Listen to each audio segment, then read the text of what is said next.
Hello student.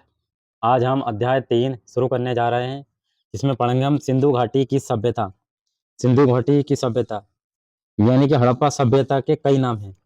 Harappa सभ्यता एक बहुत बड़ी सभ्यता थी और ये दूर दूर तक फैली, यानी कि आगे तक ही फैलती गई, तो इसको हमने बोला सिंधु क्षेत्र तक फैली, तो हमने इसको बोला सिंधु घाटी की सभ्यता।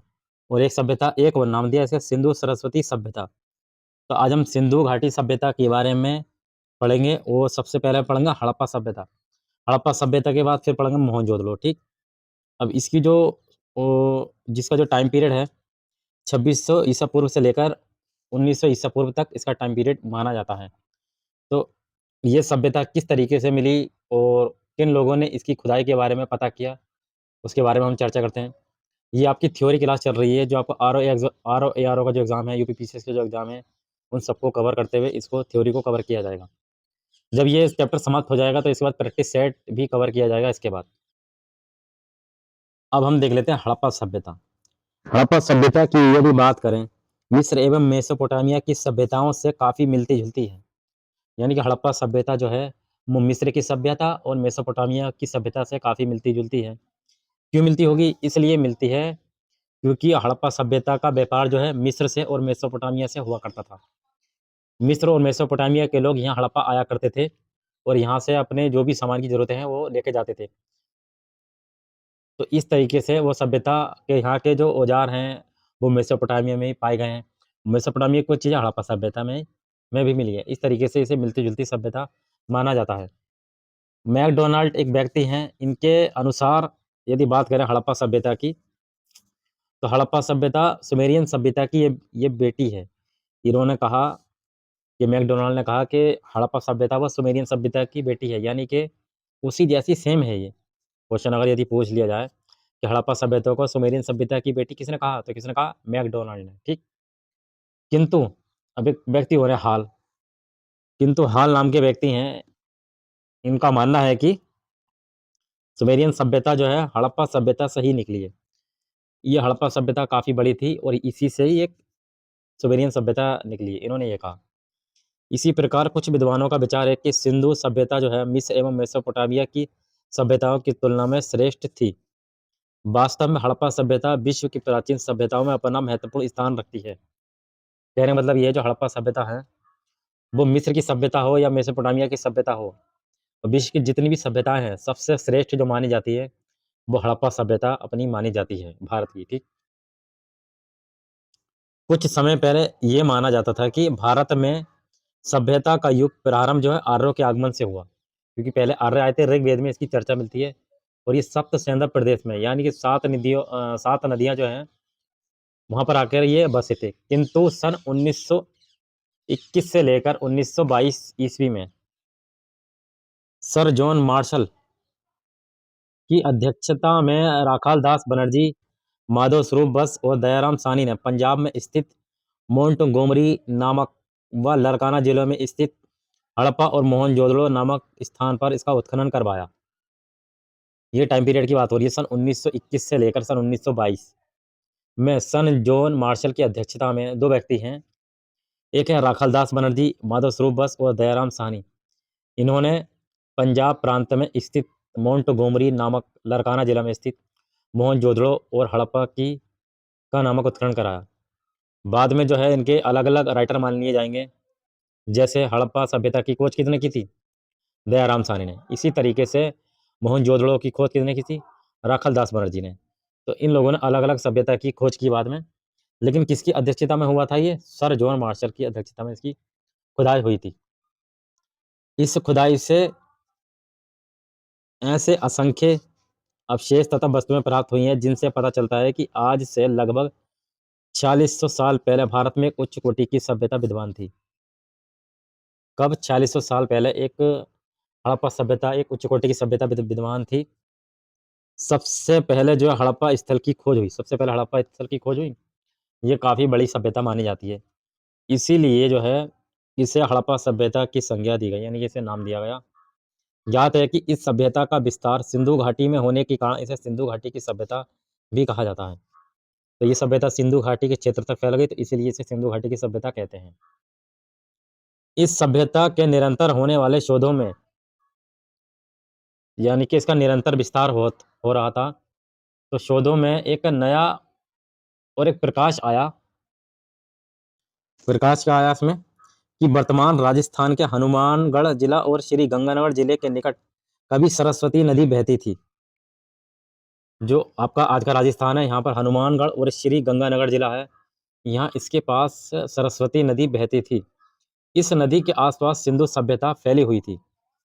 इस सरस्वती नदी के आसपास सिंधु घाटी की सभ्यता फैली थी और कालीबंगा इस सभ्यता का मुख्य केंद्र था, यानी कि सेंट्रल था। सिंधु घाटी सभ्यता राजस्थान के क्षेत्र तक फैली थी, इसीलिए इसे सिंधु सरस्वती सभ्यता भी कहते हैं और कालीबंगा इसका केंद्र हुआ करता था। सरस्वती नदी के समीपवर्ती क्षेत्र में, सरस्वती नदी के आसपास जितने भी क्षेत्र फैले होने के कारण इस सभ्यता को हम सिंधु घाटी सभ्यता की भी संज्ञा दी जाती है। सिंधु घाटी सभ्यता का नाम दिया जाता है इसे। इस प्रकार सैंधव सभ्यता यानी कि सिंधु घाटी की सभ्यता के लिए साधारण 3 नामों का प्रयोग किया गया है। 3 नामों का प्रयोग क्या है? पहला इसका नाम है हड़प्पा सभ्यता, दूसरा नाम है इसका सिंधु घाटी की सभ्यता, तीसरा नाम है इसका सिंधु सरस्वती सभ्यता। इन तीनों शब्दों का एक ही अर्थ है, लेकिन इसके नाम हैं। जितने क्षेत्र तक ये दूर दूर तक फैल गई, इसका वही नाम दे दिया गया। सरस्वती सभ्यता इसलिए कह दिया क्योंकि राजस्थान तक ये फैल गई थी, जो आपका सरस्वती जो नदी थी वहां तक फैल गई थी। इन तीनों शब्दों का यद्यपि एक ही अर्थ है, परंतु इनमें से प्रत्येक शब्द की एक विशिष्ट पृष्ठभूमि है अपने अपने क्षेत्र की। जैसे सैंधव सभ्यता यानी सिंधु घाटी की सभ्यता की जो प्रकृति है वो नगरीय अर्थात शहरी थी। यही कारण है कि इस सभ्यता को प्रथम नगरीय क्रांति की उपमा दी जाती है। तो सिंधु घाटी की सभ्यता कैसी थी? नगरीय यानी कि नगर हुआ करते थे, और शहरी थी। तो इसमें प्रथम नगरीय क्रांति का उदय हुआ, क्योंकि भारतीय उपमहाद्वीप में सर्वप्रथम नगरों का उदय क्योंकि भारतीय उपमहाद्वीप में नगरों का उदय सर्वप्रथम इसी सभ्यता के कालखंड में हुआ है। नवोदय विद्यालय पीजीटी में ये क्वेश्चन पूछा गया सन 2019 में। तो प्रथम नगरीय क्रांति की शुरुआत कब हुई थी? इस सिंधु घाटी की सभ्यता के दौरान हुई थी। सिंधु घाटी सभ्यता को हम कांस्य युगीन सभ्यता का भी नाम देते हैं। इसको क्यों देते हैं, इसके पीछे हम पढ़ लेते हैं। सिंधु घाटी सभ्यता को कांस्य युगीन सभ्यता से भी अभिहित किया गया है, क्योंकि सिंधु घाटी सभ्यता में तांबा एवं टिन के मिश्रण से निर्मित कांस्य का सर्वप्रथम प्रयोग इसी काल में हुआ था। इसीलिए हम कांस्य युगीन सभ्यता कहते हैं। बात याद रखना, कांसा एवं टिन का प्रयोग सिंधु घाटी सभ्यता में हुआ था, इसीलिए हम इसे कांस्य युगीन सभ्यता भी कहते हैं, सिंधु घाटी सभ्यता को। ठीक, किंतु हड़प्पा वासियों ने कांसे का सीमित प्रयोग किया। इसका प्रमुख कारण यह था कि इस क्षेत्र में टिन धातु की अल्प उपलब्धता थी, यानी कि जो टिन हुआ करता था बहुत कम मात्रा में पैदा होता था यहाँ पर। इसीलिए इस सभ्यता के लोगों ने अधिकतर तांबा एवं पाषाण के औजारों का प्रयोग किया। तो यहाँ पर टिन कम मात्रा में होता था, तो यहाँ पर ज़्यादातर लोगों ने क्या करा, तांबा और जो पाषाण पत्थर के जो औजार होते थे इनका ज़्यादा इन्होंने प्रयोग किया। हड़प्पा सभ्यता के लिए लिखित एवं पुरातात्विक दोनों प्रकार के साक्ष्य हमें प्राप्त होते हैं। हड़प्पा सभ्यता के लिखित एवं पुरातात्विक दोनों प्रकार के हमें साक्ष्य प्राप्त होते हैं, किंतु इसकी लिपि कैसी थी? चित्रात्मक थी, जो अभी तक अपठनीय है। मतलब यह है कि जो सिंधु घाटी या हड़प्पा सभ्यता की जो लिपि है वो चित्र हुआ करते, ठीक, उस चित्र के माध्यम से हम पढ़ नहीं सकते थे कि क्या लिखा हो गया है। तो लिपि थी, चित्रात्मक थी, जो अभी तक क्या अपठनीय यानी इसे नहीं पढ़ा गया है। इस कारण इसके ज्ञान का एकमात्र स्रोत क्या, पुरातात्विक सामग्री ही है। पुरातात्विक मतलब जो खुदाई के दौरान मिले हैं, तभी हम पढ़ सकते हैं, ज्ञान प्राप्त कर सकते हैं। इसीलिए सिंधु घाटी जो सभ्यता है के कालखंड को हम किस में रखेंगे? आदि ऐतिहासिक काल के अंतर्गत समाहित किया जाता है। इसलिए रखा जाता है क्योंकि इसमें जो लिपि थी भाव चित्रात्मक थी, जिन्हें अभी तक नहीं पढ़ा गया है, इसलिए इसको आदि ऐतिहासिक काल में हम रखेंगे। आदि ऐतिहासिक काल एक ऐसा काल है जिसमें ना तो लिपि को पढ़ा जा सका है, वही एक काल है। ठीक, अब हड़प्पा सभ्यता यानी कि सिंधु घाटी सभ्यता का जो भौगोलिक विस्तार है वो कहाँ तक फैला हुआ है, उसके बारे में हम चर्चा कर लेते हैं। ठीक, इस सभ्यता का उदय जो है ताम्रपाषाणकालीन पृष्ठभूमि में भारतीय उपमहाद्वीप के पश्चिम उत्तर भारत में हुआ है। इस सभ्यता का उदय जो है ताम्रपाषाणकालीन पृष्ठभूमि में भारतीय उपमहाद्वीप के पश्चिम उत्तर भारत में हुआ है। ताम्रपाषाणकालीन समझ गए, जिसमें तांबे की शुरुआत हुई थी और पत्थर तो पहले से ही चल रहा था, तांबा और पत्थर, और पश्चिम उत्तर भारत, ठीक है, वहां पर हुआ है। टीजीटी में ये क्वेश्चन पूछा गया।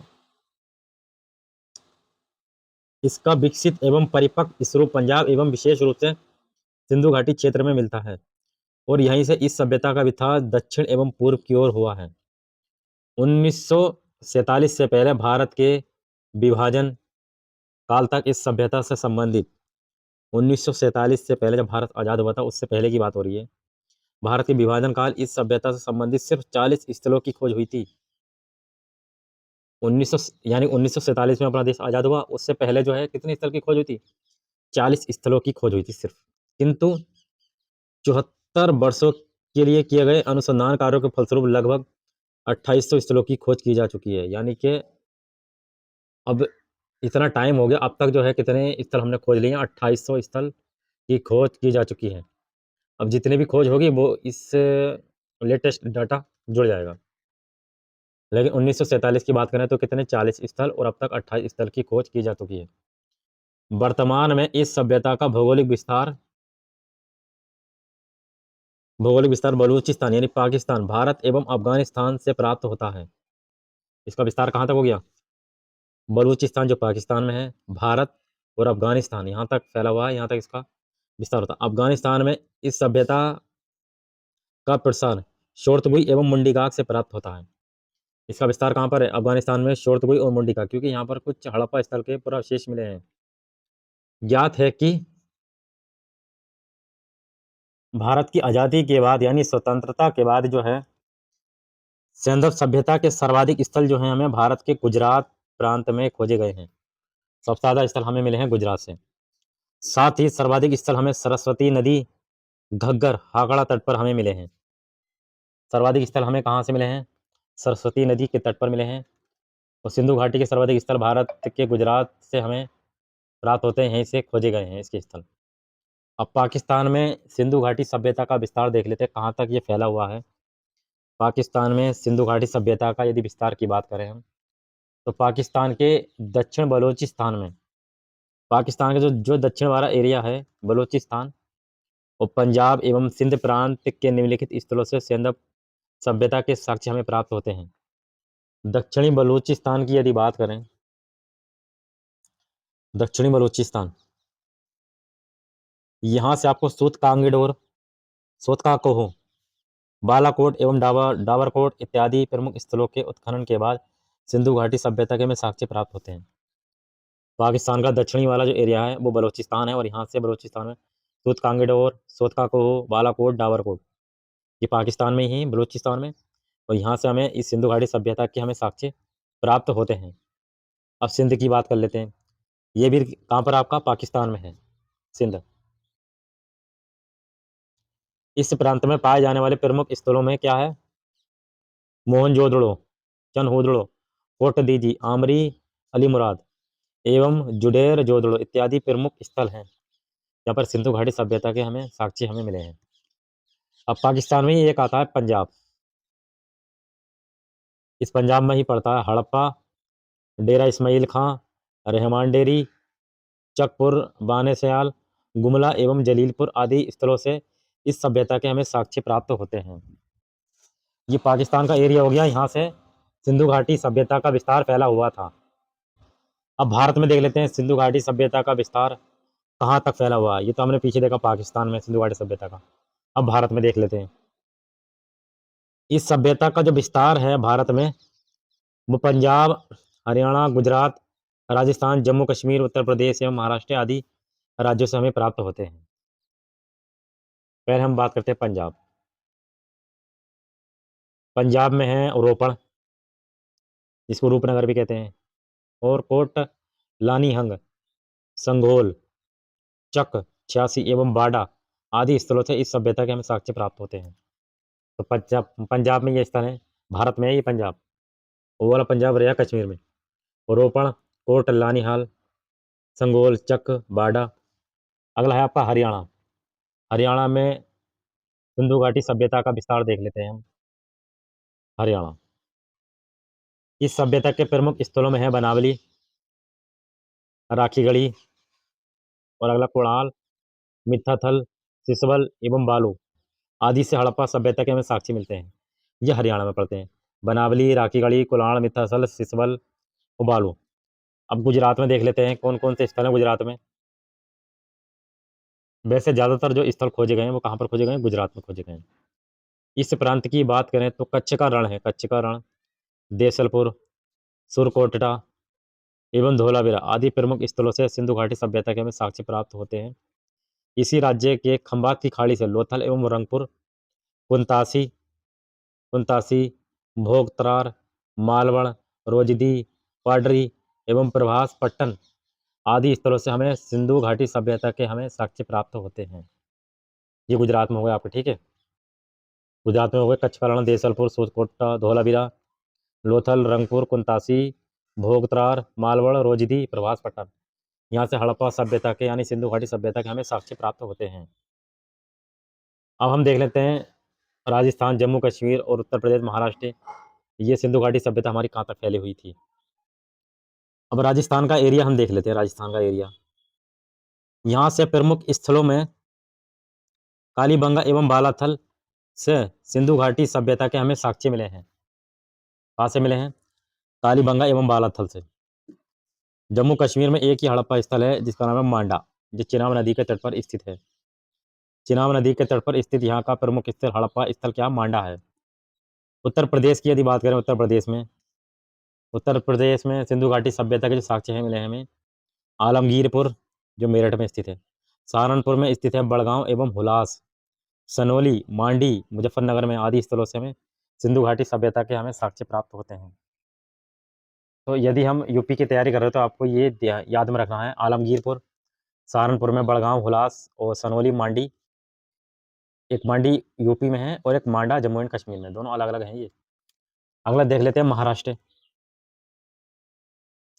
महाराष्ट्र की बात, इस राज्य का जो देमाबाद स्थल इस सभ्यता की दक्षिणतम सीमा का निर्धारण करता है, महाराष्ट्र। तो ये आपने देख लिया कि भारत में इस सभ्यता का विस्तार कहाँ तक फैला हुआ था। अब देख लेते हैं ये जो सभ्यता थी कहाँ तक फैली हुई थी। इस सभ्यता की यदि हम बात करें, इस सभ्यता का जो क्षेत्रफल है लगभग 12,99,600 वर्ग किलोमीटर में फैला था ये। इसका आकार कैसा था? त्रिभुजाकार इसका आकार था। किस तरीके का था? त्रिभुजाकार इसका आकार था। इस सभ्यता का सबसे जो उत्तरी स्थल है वो मांडा चिनाब नदी पर जम्मू एंड कश्मीर में है, एवं सबसे दक्षिणी स्थल देमाबाद प्रवरा नदी महाराष्ट्र में, तथा इस सभ्यता का सबसे पश्चिमी स्थल सूत कांगडोर जो दाश्क नदी बलूचिस्तान में है, एवं सबसे पूर्वी स्थल आलमगीरपुर हिंडन नदी पर मेरठ उत्तर प्रदेश में है। ये यहाँ तक फैली हुई थी ये सभ्यता। इस सभ्यता की यदि बात करें, इस सभ्यता की उत्तर से दक्षिण की लंबाई कितनी थी? 1400 किलोमीटर। पूर्व से पश्चिम इसकी लंबाई 1600 किलोमीटर। इस प्रकार ये सभ्यता अपने समकालीन मिस्र एवं मेसोपोटामिया की सभ्यता से अधिक विस्तृत यानी कि बड़ी थी। इस हड़प्पा संस्कृति की अपनी एक विशिष्टता थी। अब मैं आपको ये दिखा लेता हूँ कि किस तरीके से ये अपनी सभ्यता फैली हुई थी। जैसे आप ये देख लेते हैं, ये थोड़ा चित्र बना रखा, जैसे आपका ये उत्तर हो गया, ये आपका दक्षिण है, ये आपका पूर्व है, ये आपका पश्चिम है, ठीक। अगर ये किलोमीटर उत्तर से दक्षिण 1400 किलोमीटर, पूर्व से पश्चिम 1600 किलोमीटर क्षेत्रफल में ये सभ्यता फैली हुई थी। उत्तर में क्या है? उत्तर में कहाँ तक थी? मांडा चिनाब नदी जम्मू एंड कश्मीर के अखनूर जिले में। और पश्चिम की यदि बात करें, सूत कांगडोर दाश्क नदी उत्तर प्रदेश बलूचिस्तान मकरान जिला यहाँ तक फैली हुई थी। दैमाबाद महाराष्ट्र में, जो परवरा नदी है महाराष्ट्र के अहमदनगर जिले तक ये फैली हुई थी। पूर्व की यदि बात करें, आलमगीरपुर जो हिंडन नदी के किनारे स्थित है, उत्तर प्रदेश और मेरठ के आसपास ये सभ्यता फैली हुई थी। ये सिंधु घाटी सभ्यता का विस्तार हो गया, ठीक। जब ये सभ्यता इतनी फैली थी तो इसके भौगोलिक विस्तार के आधार पर स्टुअर्ट पिगट, कौन व्यक्ति? स्टुअर्ट पिगट महोदय ने हड़प्पा एवं मोहनजोदड़ो को एक विस्तृत साम्राज्य की जुड़वा राजधानी की उपमा दी है। जुड़वा राजधानी, मोहनजोदड़ो और हड़प्पा को जुड़वा राजधानी किसने कहा? स्टुअर्ट पिगट ने इसे जुड़वा राजधानी का नाम दिया। अब सिंधु घाटी सभ्यता का काल निर्धारण की बात कर लेते हैं, यानी कि टाइम पीरियड। टाइम पीरियड की बात करेंगे, कितना ईसा पूर्व से कितनी ईसा पूर्व तक अलग-अलग विद्वानों ने अलग-अलग मत इसमें दिए हैं। इस सभ्यता के काल निर्धारण के संबंध में विभिन्न विद्वानों ने मतभेद हैं। विद्वानों द्वारा प्रस्तुत काल निर्धारण निम्नलिखित हैं। क्या है काल निर्धारण? आप एक बार दिखा देते हैं आपको। जैसे सर जॉन मार्शल, इन्होंने कहा कि जो सिंधु घाटी सभ्यता का जो काल निर्धारण 3250 ईसा पूर्व से लेकर 2750 ईसा पूर्व तक माना जाता है। अर्नेस्ट मेके ने कहा 2800 ईसा पूर्व से 2500 ईसा पूर्व तक इसका काल निर्धारण माना जाता है। माधव स्वरूप बस 2700 ईसा पूर्व से लेकर 2500 ईसा पूर्व, सीजे गेडे 2350 ईसा पूर्व से लेकर 1700 ईसा पूर्व, मार्टिमर व्हीलर 2500 ईसा पूर्व से लेकर 1700 ईसा पूर्व तक इसका काल निर्धारण माना जाता है। आलचिन 2250 ईसा पूर्व से लेकर 1750, फेयर सर्विस 2000 ईसा पूर्व से लेकर 1500 ईसा पूर्व और रेडियो कार्बन पद्धति के अनुसार 2300 ईसा पूर्व से लेकर 1700 ईसा पूर्व सिंधु घाटी सभ्यता का काल निर्धारण माना जाता है। इस सभ्यता का जो काल निर्धारण है वो सर जॉन मार्शल का ही प्रमुख माना जाएगा। सर जॉन मार्शल का ही, जिनका टाइम पीरियड 3250 ईसा पूर्व से लेकर 2750 ईसा पूर्व तक, ये इनका टाइम पीरियड सबसे प्रमुख माना जाएगा। इस सभ्यता के काल निर्धारण का सर्वप्रथम प्रयास किसने किया था? सर जॉन मार्शल ने सन 1921 ईस्वी में किया था। मार्टिमर व्हीलर हैं एक व्यक्ति, मार्टिमर व्हीलर, जिन्होंने इसका काल निर्धारण बताया है 2500 ईसा पूर्व से लेकर 1700 ईसा पूर्व। इन्होंने क्या कहा? इन्होंने कहा है, मार्टिमर व्हीलर ने पश्चिम एशिया से प्राप्त 12 सिंधु घाटी सभ्यता मोहर तथा ऋग्वेद के आधार पर इस सभ्यता का काल 2500 ईसा पूर्व से 1500 ईसा पूर्व निर्धारित किया है। बाद में मार्टल व्हीलर ने इसमें पुनः संशोधन कर इसे 2500 ईसा पूर्व से 1700 ईसा पूर्व स्वीकार किया है। ये मार्टिमर व्हीलर का सर्वमान्य कथन है। लेकिन सिंधु घाटी सभ्यता का सर्वाधिक मान्य काल निर्धारण जो है वो माना जाता है रेडियो कार्बन 14 जैसी नवीन विश्लेषण पद्धति द्वारा किया जाता है। इसके अनुसार इस सभ्यता काल निर्धारण माना जाएगा 2300 ईसा पूर्व से लेकर 1700 ईसा पूर्व इसका काल निर्धारण माना जाएगा सिंधु घाटी सभ्यता का। ठीक, इतनी बात आपको समझ में आ गई। हमने इससे पहले देखा कि पाकिस्तान में ये सभ्यता कहाँ तक फैली थी, भारत में ये सभ्यता कहाँ तक फैली थी, ये आपने देखा। सबसे पुरानी सभ्यता हड़प्पा सभ्यता है। हड़प्पा सभ्यता दूर दूर तक फैली गई तो उनको नाम देते गए। अब हड़प्पा सभ्यता का जो उद्भव हुआ वो किस तरीके से हुआ उसके बारे में हम देख लेते हैं। किन किन विद्वानों ने अलग अलग मत दिए। हड़प्पा सभ्यता का उद्भव, कुछ विद्वानों का मत है कि कुछ विद्वानों का कहना है कि 2600 ईसा पूर्व से लेकर 1900 ईसा पूर्व के मध्य सिंधु घाटी सभ्यता अपने विकास की पराकाष्ठा पर थी। तब 2600 ईसा पूर्व से लेकर 1900 ईसा पूर्व तक सिंधु घाटी सभ्यता अपनी चरम सीमा पर थी। एनसीईआरटी कक्षा 12 की पुस्तक में सिंधु घाटी सभ्यता का जो काल निर्धारण है लगभग 2600 से 1900 ईसा पूर्व के मध्य किया गया है। जब एनसीईआरटी पढ़ेंगे, हम एनसीईआरटी भी पढ़ा रहे हैं, 6 क्लास की हमने एनसीईआरटी पढ़ा दी है, अब हम 7 क्लास की एनसीईआरटी भी पढ़ा रहे हैं। इसी तरीके से आप उसमें जाकर देख सकते हैं इतिहास के बारे में बेसिक नॉलेज अगर लेनी है। इस सभ्यता के उद्भव के संदर्भ में विद्वान एक मत नहीं है। विभिन्न विद्वानों द्वारा प्रस्तुत मतों को 2 प्रकार के सिद्धांतों के अंतर्गत विभाजित किया जा सकता है जो निम्नलिखित हैं। विदेशी विद्वान का सिद्धांत क्या है और स्वदेशी विद्वान का सिद्धांत क्या है, हम देख लेते हैं। जो विदेशी विदेशी जो विद्वान हैं उनका उद्भव का सिद्धांत, स्वदेशी उद्भव का सिद्धांत क्या है। पहले हम देख लेते हैं विदेशी उद्भव का सिद्धांत क्या कहता है। इस सिद्धांत के अनुसार यदि हम बात करें, इस सिद्धांत के जो प्रवर्तक हैं वो माने जाते हैं क्रेमर। कौन? Kramer. Mortimer Wheeler, D Kosambi, H D Sankalia, Gordon Childe, Leonard Woolley आदि हैं। ये कौन से विदेशी विद्वान हैं? Kramer, Mortimer Wheeler, D Kosambi, H D Sankalia, Gordon Childe, Leonard Woolley हैं। इन विद्वानों ने ये विचार प्रस्तुत किया। इन्होंने क्या बताया? इन्होंने बताया कि सिंधु घाटी जो सभ्यता का जो उद्भव है मेसोपोटामिया की सुमेरियन सभ्यता से हुआ है एवं वहां से सभ्यता के तत्व मिस्र होते हुए सिंधु घाटी के क्षेत्र तक पहुंचे हैं।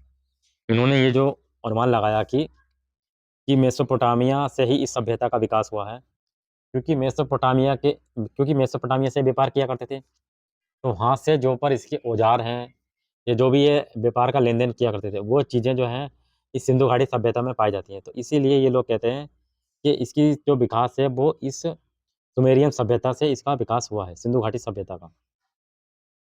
अब क्रेमर क्या कहते हैं? क्रेमर के अनुसार, ये भी एक विदेशी व्यक्ति हैं। क्रेमर ने कहा, एक-एक करके हम सबको डिस्कशन करते हैं।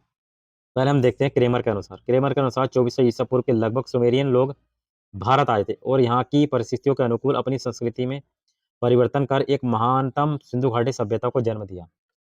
इन्होंने कहा, क्रेमर के अनुसार उन्होंने कहा 2400 ईसा पूर्व के जो लोग हैं, सुमेरियन के जो लोग हैं, जो मेसोपोटामिया में थी, वो लोग भारत आए और यहीं भारत की परिस्थिति, यहाँ की जलवायु के अनुसार और इसी संस्कृति के अनुसार यहीं पर ये परिवर्तन करके यहीं पर सिंधु घाटी सभ्यता को इन्होंने जन्म दिया, ये कहते हैं। लेकिन व्हीलर ने क्या कहा? अब आते हैं व्हीलर, मार्टिमर व्हीलर जिसका नाम है, विदेशी व्यक्ति हैं ये, ठीक? Mortimer wheeler. मार्टिमर व्हीलर ने कहा, नगरीय सभ्यता मेसोपोटामिया से सीखा है। कि सिंधु वासियों ने जो नगरीय जो सभ्यता, यानी कि सिंधु घाटी की सभ्यता इतनी नगरीय सभ्यता थी, इतनी विकसित सभ्यता थी, तो इन्होंने जो मेसोपोटामिया की सभ्यता से सीखा है। इसीलिए जो है सिंधु घाटी सभ्यता को सुमेरियन सभ्यता का एक उपनिवेश बताया जाता है। यानी सिंधु घाटी सभ्यता में इतने अच्छे नगर हुआ हुआ करते थे, मकान हुआ करते थे, पक्की नाली हुआ करती थी। तो ये सब इन्होंने सुमेरियन सभ्यता से सीखा है। इन्होंने तर्क दिया कि मोहनजोदड़ो के जो अन्नागार मिले हैं, गढ़ी मिले हैं, बुर्ज में लकड़ी के चहतीरों का प्रयोग हुआ है। इनके निर्माता कच्ची ईंटों से भवन निर्माण करते थे। कच्ची ईंटों से क्या बनाते थे? भवन बनाते थे। इस प्रकार जो है भवन निर्माण प्रक्रिया सुमेर में प्रचलित थी। यानी कि जो सिंधु घाटी सभ्यता में इस तरीके के मकान देखने को मिलते हैं, कच्ची ईंटों के मकान और लकड़ी के चौतीर, तो ऐसी सभ्यता सुमेर में भी थी। तो ऐसा लगता है कि इन्होंने उससे सीखी है। अतः सिंधु सभ्यता के जनक भी मेसोपोटामिया ही थे। डी व्हीलर ने ये कहा, मार्टिमर व्हीलर ने। अब आता है डी कोशाम्बी। डी कोशाम्बी क्या कहते हैं? डी कोशाम्बी का मत है कि डी कोशाम्बी ने यहाँ तक कहा है कि मिस्र मेसोपोटामिया एवं सिंधु घाटी सभ्यता के जनक एक ही मूल के व्यक्ति थे। इन्होंने कहा था कि जो मिस्र के लोग हैं, मेसोपोटामिया के लोग हैं और सिंधु घाटी सभ्यता के लोग हैं, वो एक ही कुल के व्यक्ति हुआ करते थे। डी कोशाम्बी ने ये कहा है। अब एक अगले व्यक्ति आते हैं जिनका नाम है H D Sankalia. H D Sankalia काफ़ी आएगा इसके बारे में आगे। एच डी संकालिया का जो मत है वो इन्होंने कहा कि बलूचिस्तान के कुछ स्थलों से प्राप्त चबूतरे सुमेरियन सभ्यता में पाए जाने वाले जिगुरात के समान है, जो बलूचिस्तान में सुमेरियन प्रभाव इंगित करता है। यानी कि बलूचिस्तान में जो चबूतरे पाए गए हैं, ऐसे ही चबूतरे सुमेरियन में भी पाए जाते थे। तो इससे ये पता चलता है कि दोनों में सेम चबूतरे पाए गए हैं, तो ये सुमेरियन सभ्यता को इंगित करता है। ये कहा। विदेशी उद्भव के जो पोषक हैं, विद्वानों ने कुछ असमानताओं के आधार पर अपने मत का प्रतिपादन किया था, किंतु सूक्ष्म अवलोकन करने पर ज्ञात होता है कि इनमें समानता की तुलना में असमानता के तत्व अधिक प्रबल थे। समानता की तुलना में असमानता, यानी कि अलग अलग जो विदेशी जो थे उनके अलग अलग मत थे कहने की। इन्होंने कहा, किसी ने कुछ कहा, किसी ने कुछ कहा। तो कहने की बात ये थी, अगर दोनों सभ्यताओं की यदि बात करें, दोनों सभ्यताओं का स्वरूप क्या है? नगरीय ही था। दोनों सभ्यता कैसी थी? नगरीय ही सभ्यता थी। लेकिन सिंधु घाटी की जो सभ्यता थी, वो नगर योजना पद्धति अत्यधिक नियोजित एवं व्यवस्थित थी। जबकि जो सुमेरियन की जो सभ्यता थी, वो नगर योजना पद्धति अव्यवस्थित थी। तो दोनों नगरीय सभ्यता, लेकिन सिंधु घाटी सभ्यता नियोजित और व्यवस्थित थी और सुमेरियन की सभ्यता अव्यवस्थित थी। सिंधु घाटी सभ्यता की जो जल निकासी की प्रणाली अत्यधिक उन्नत अवस्था में थी, किंतु मेसोपोटामिया में इसका अभाव देखने को मिलता है। यानी कि बहुत कम, ना के बराबर इसका अभाव मिलता है। सिंधु घाटी सभ्यता में जल निकासी की प्रणाली थी और सिंधु और मेसोपोटामिया में इसका आभास देखने को मिलता है। सिंधु घाटी सभ्यता की यदि बात करें, यहाँ पर भवन निर्माण में अधिकतर पक्की ईंटों का प्रयोग हुआ है, किंतु मेसोपोटामिया में कच्ची ईंटों का प्रयोग अधिक हुआ है। ये दोनों में डिफरेंट देखने को मिलता है। और क्या अंतर मिलता है दोनों में देखने में? तो दोनों सभ्यताओं की जो लिपि थी उनमें भी अंतर मिलता है। जैसे अगर बात करें, सुमेरियन की जो लिपि थी उसमें 900 अक्षर हैं और लिपि कैसी है? कीलाक्षर है। यानी कि जो लिखा गया है वो कैसी कीलाक्षर लिपि है, 900 अक्षर है। जबकि जो सिंधु घाटी की जो लिपि है उसमें 400 अक्षर प्राप्त होते हैं और ये चित्रात्मक है, चित्र वगैरह दिए गए हैं इसमें। और सुमेरियंस अगर मोहरों की बात करें सुमेरियन सभ्यता में मिट्टी से निर्मित यानी कि मिट्टी की बनी होती थी मोहरें और कैसी थी? बेलनाकार मोहरों का प्रचलन था। दोनों में आपको डिफरेंट पता चल रहा। मेसोपोटामिया और सिंधु घाटी सभ्यता में देखा हमने काफ़ी कि मेसोपोटामिया में 900 अक्षर, सिंधु घाटी सभ्यता में 400 अक्षर, लिपि किलाक्षर और चित्रात्मक थी। जबकि सिंधु घाटी सभ्यता में शेर खड़ी से निर्मित वर्गाकार मोहरों का सर्वाधिक प्रचलन था। सिंधु घाटी सभ्यता में जो मोहरें बनी होती थी वो शेर खड़ी की बनी होती थी और वर्गाकार मोहरें होती थी सिंधु घाटी सभ्यता में। अब कुछ मंदिर के अवशेष देख लेते हैं कि दोनों में क्या क्या असमानताएं पाई जाती हैं। सुमेरियन एवं मिस्र की सभ्यता में सुमेरियन एवं मिस्र की सभ्यता में मंदिर मिले हैं एवं कब्रों के प्रमाण मिले हैं, किंतु सिंधु घाटी सभ्यता में इसका अभाव देखने को मिलता है। सिंधु घाटी सभ्यता में कब्रें नहीं मिली हैं। इसका अंदाजा आप एक मूवी से भी लगा सकते हैं, जो एक मोहनजोदड़ो मूवी आई थी, आप उसमें देखना कि जो मृतकों को ऐसी लटका देते थे, ठीक उनके शिप में, यानी कि उनका अंतिम संस्कार नहीं करते, यानी कि कब्रें नहीं मिली हैं। मोहनजोदड़ो मूवी में ये दिखाया गया है, आप देखना उसको जाके, ठीक। तो सिंधु घाटी सभ्यता में ना कोई मंदिर है, ना कोई कब्रें मिली हैं। और सुमेरियन सभ्यता में ये दोनों चीज़ें मिली हैं। तो इन दोनों में डिफरेंट इस बात से भी पता चलता है, इन दोनों में अंतर। दोनों सभ्यताओं में व्यापारिक संबंध थे, संबंध हुआ करते थे दोनों में, क्योंकि ये सिंधु घाटी सभ्यता से सोना जाया करता था और वहाँ से जो कुछ हथियार वगैरह लेके आते थे वहाँ से, मेसोपोटामिया से। इसीलिए सुमेरियन सभ्यता की कुछ वस्तुएं सिंधु घाटी सभ्यता में एवं सिंधु घाटी की कुछ वस्तुएं मेसोपोटामिया से प्राप्त होती हैं। जब दोनों में वस्तु का आदान प्रदान हुआ करता था तो दोनों में चीज़ें एक दूसरे के शहर में मिलेंगी, ठीक है। अतः केवल इन्हीं आधारों पर मेसोपोटामिया को हड़प्पा सभ्यता का जनक नहीं माना जा सकता है। ये जो विदेशी जो मत हैं, इन्होंने इस बात की चर्चा की। अब कुछ स्वदेशी जो विद्वान हैं, उनका सिद्धांत क्या है, उनके आधार पर हम देख लेते हैं, क्या कहते हैं कुछ विदेशी जो मत हैं, सिंधु घाटी सभ्यता के बारे में क्या बोलते हैं।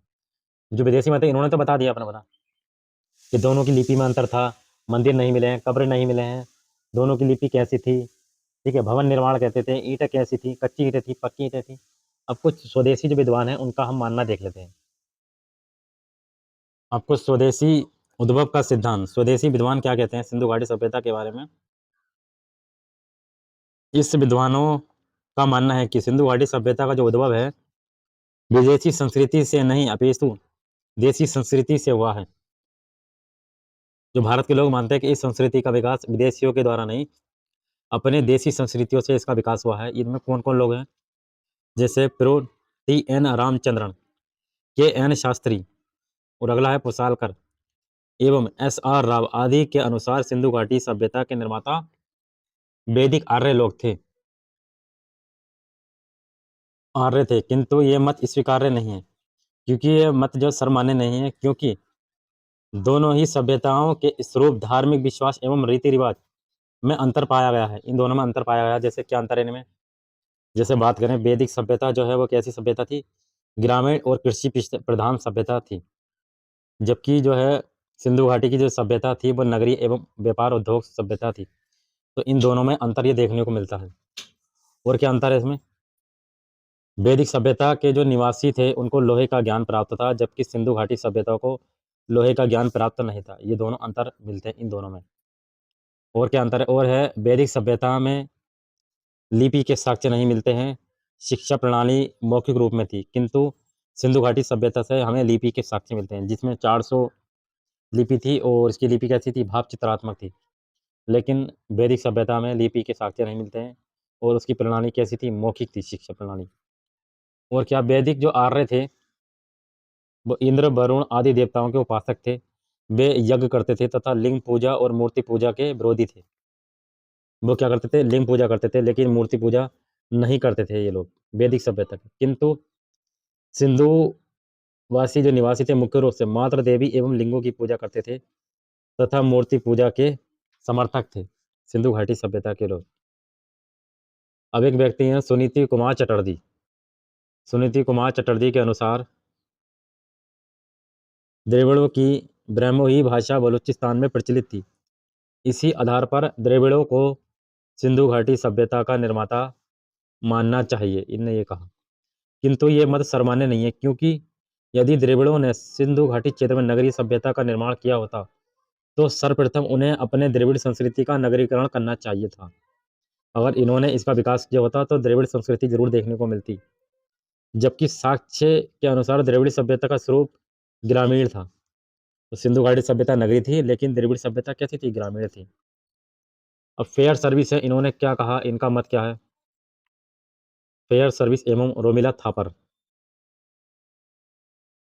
ने क्या मत दिया इस सभ्यता के बारे में? इस सभ्यता का जो जन्म है बलूचिस्तान की नाल कुल्ली, राणा गुंडई, झोप, क्वेटा, सिंधु क्षेत्र की आमरी, कोटदीजी आदि प्राग हड़प्पाकालीन संस्कृतियों से हुआ है।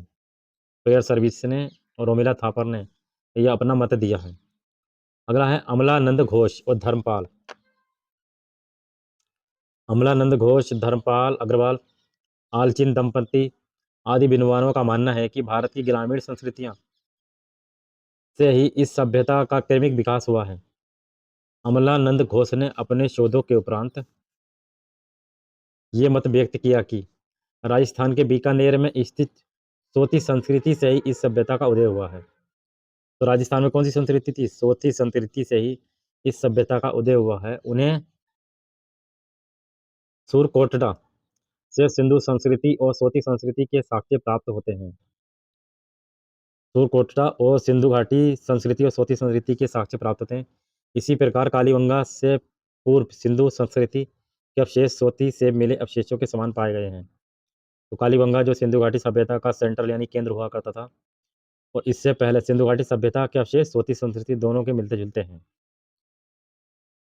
पुनश्चन प्रसिद्ध इतिहासकार हैं एक आलचिन और डीपी अग्रवाल।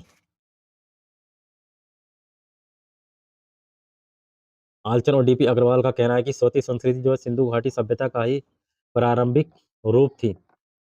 इस संस्कृति एवं सोती संस्कृति दोनों के मृदभांडों पर एक ही समान पीपल के पत्तों का चित्रण मिलता है।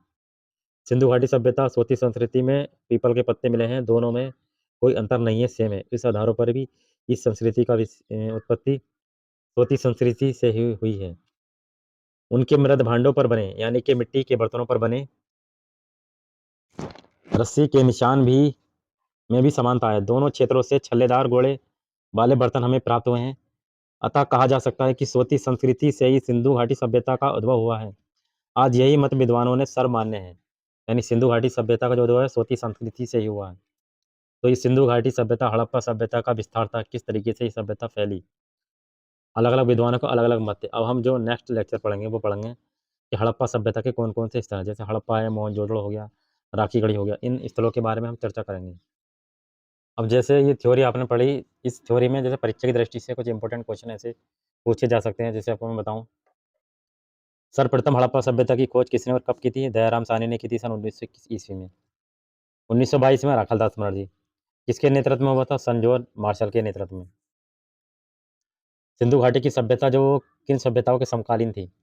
तो सिंधु घाटी की सभ्यता किससे मिलती जुलती थी? मिस्र एवं मेसोपोटामिया की सभ्यता से। हमने देखा कि इन दोनों का व्यापार हुआ करता था। इन दोनों की लिपि, भाषा, मंदिर, कब्र दोनों में बहुत समानताएं होती थी। सिंधु घाटी सभ्यता का प्रमुख केंद्र स्थल कौन सा था? कालीबंगा। भारत की प्रथम नगरीय सभ्यता कौन सी थी? हड़प्पा सभ्यता की थी, क्योंकि इसे इसलिए कहा जाता है क्योंकि प्रथम नगरीय और शहरी सभ्यता थी। हड़प्पा स्थल किस नदी के किनारे पर स्थित है? रावी नदी के बाएं तट पर स्थित है।